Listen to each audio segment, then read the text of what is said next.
Friends, आज का हमारा टॉपिक है वैक्सेस।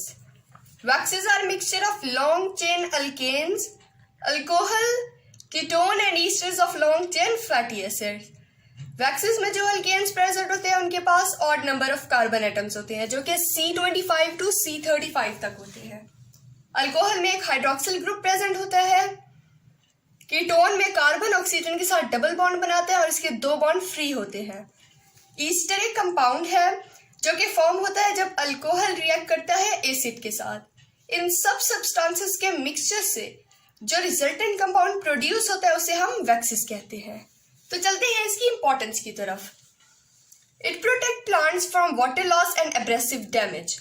प्लांट जब वाटर एब्जॉर्ब करते हैं with the help of root और उन्हें एरियल पार्ट की तरफ लेके जाते हैं जो है स्टेम और लीव्स, वहां से वाटर एटमॉस्फेयर में रिमूव नहीं होता। वैक्सेस प्रिवेंट करते हैं वाटर लॉस से और इसके अलावा ये एब्रेसिव डैमेज से भी प्लांट्स को प्रोटेक्ट करते हैं, यानी रगड़ और खराश ना लगे पौधों को, उससे प्रिवेंट करते हैं, सेव करते हैं प्लांट को। वैक्सेस है। Waxes provide water barrier for insect, birds and animals such as sheep. Insects, birds and animals में वैक्सेस एक्ट करते हैं वाटर बैरियर की तरह कि एनिमल के बॉडी फ्लूइड को एटमॉस्फेयर में रिमूव नहीं होने देते और ना ही एक्सटर्नल फ्लूइड या वाटर को उनकी बॉडी के अंदर एंटर नहीं होने देते। Sources, some animals secrete waxes. Waxes हमें कुछ एनिमल्स से भी मिलती है। Waxes are widespread as protective coating on fruits and leaves. Fruits and leaf के अराउंड प्रोटेक्टिव कोटिंग होती है जो वैक्स से बनी हुई होती है। ये फ्रूट एंड लीफ को उनका मैस मेंटेन करने में हेल्प करते हैं। जैसे अगर कोई फ्रूट जमीन पर गिरे तो उसका मैस फिर भी मेंटेन होता है, it is because of waxes. Phospholipid, phospholipid lipid की एक क्लासिफिकेशन है। They are derivatives of phosphatidic acid composed of glycerol, ये एक अल्कोहल है, फैटी एसिड और फॉस्फोरिक एसिड। जैसे कि इसके नाम से भी क्लियर हो रहा है फॉस्फोलिपिड कि इसमें फॉस्फोरिक ग्रुप प्रेजेंट है और लिपिड आपको पता है कि जब फैटी एसिड रिएक्ट करता है ग्लाइसरॉल के साथ तो लिपिड फॉर्म होता है, तो ये है phospholipid. Nitrogenous bases such as choline, ethanolamine and serine are most important component of phospholipid. क्या होता है कि इसमें असाइल ग्लाइसरॉल जो कि एक लिपिड है उसके साथ फॉस्फोरिक एसिड अटैच हो जाता है PO4, तो क्या फॉर्म होता है उसे हम कहते हैं phospholipid. Occurrence, phospholipid are widely spread in bacteria, animals and plant cells. इनसे हमें फॉस्फोलिपिड मिल सकते हैं। मोस्ट कॉमन एग्जाम्पल है फॉस्फैटिडाइलकोलाइन। हम फॉस्फैटिडिक एसिड की फॉर्मेशन देखते हैं कि फॉस्फैटिडिक एसिड फॉर्म होता है जब फैटी एसिड रिएक्ट करता है ग्लाइसरॉल के साथ और साथ फॉस्फोरिक एसिड ऐड हो।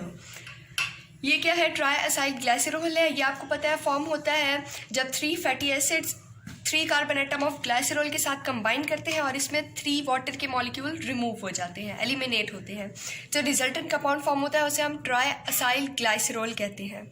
इसको हम इस तरह भी लिख सकते हैं कि ये कार्बन हाइड्रोजन के साथ 2 बॉन्ड बनाता है, फिर ये ऑक्सीजन के साथ इसका बॉन्ड है और फिर COR।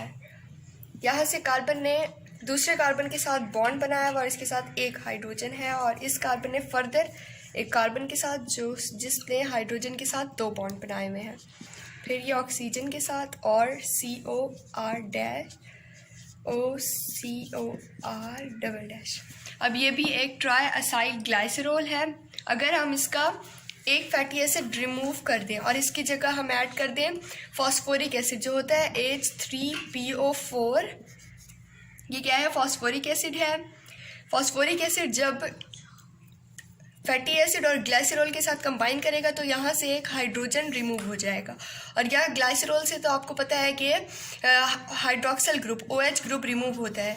ये कंबाइन करके वाटर का मॉलिक्यूल एलिमिनेट हो जाएगा। अब यहाँ जो स्ट्रक्चर रह जाएगा वो ऐसा होगा। अब इसे हम फॉस्फैटिडिक एसिड कहते हैं।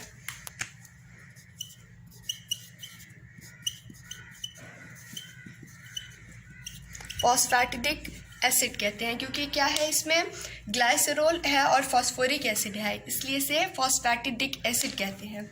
अगर हम इसका हाइड्रोजन एटम रिमूव कर दें और इसकी जगह अगर हम नाइट्रोजनस बेस ऐड कर दें, कोलीन अगर हम ऐड कर दें, जो कि लिखी जाती है CH2.CH2.N पॉजिटिव। अब N क्या कर रहा है, CH3 के साथ 3 बॉन्ड बनाए हैं और एक बॉन्ड इसका CH2 के पास है, इसलिए इस पर पॉजिटिव का चार्ज है। ये पूरी एक नाइट्रोजनस बेस है, इसे हम कोलाइन कहते हैं। अब इसको अब हम फॉस्फैटिडिक एसिड नहीं कहेंगे, बल्कि अब इसे हम कहेंगे फॉस्फैटिडाइल कोलाइन। क्या कहेंगे, फॉस्फैटिडाइल कोलाइन कहेंगे। इसका कॉमन नेम है लेसिथिन, इसे लेसिथिन भी कहा जाता है। ये एक फॉस्फोलिपिड है, इसे हम इस तरह भी रिप्रेजेंट करते हैं कि ये हेड और टेल से, head contains phosphate group while tail contains fatty acid। Head जो होता है पोलर होता है और वाटर लविंग होता है, जबकि टेल क्या होते हैं, नॉन पोलर होती है। और ये टिल्ट एंड शो करता है कि ये अनसैचुरेटेड है। टर्पेनॉइड्स भी लिपिड की एक क्लासिफिकेशन है। They are larger and most important compounds. They are form by repeating units isoprenoids. Isoprenoids जब कंबाइन करते हैं तो क्या होता है, टर्पेनॉइड फॉर्म होता है। डिफरेंट वे से जब आइसोप्रेनॉइड कंडेंस होंगे तो क्या होगा, डिफरेंट कंपाउंड प्रोड्यूस होंगे। Rubber, carotenoids, steroids and terpenes, ये क्या है, टर्पेनॉइड्स की एग्जाम्पल्स हैं कि आइसोप्रेनॉइड्स जब कंबाइन होते हैं तो ये डिफरेंट कंपाउंड्स प्रोड्यूस होते हैं। So if you like this lecture, don't forget to like, comment and share it, and please subscribe to my channel. Goodbye.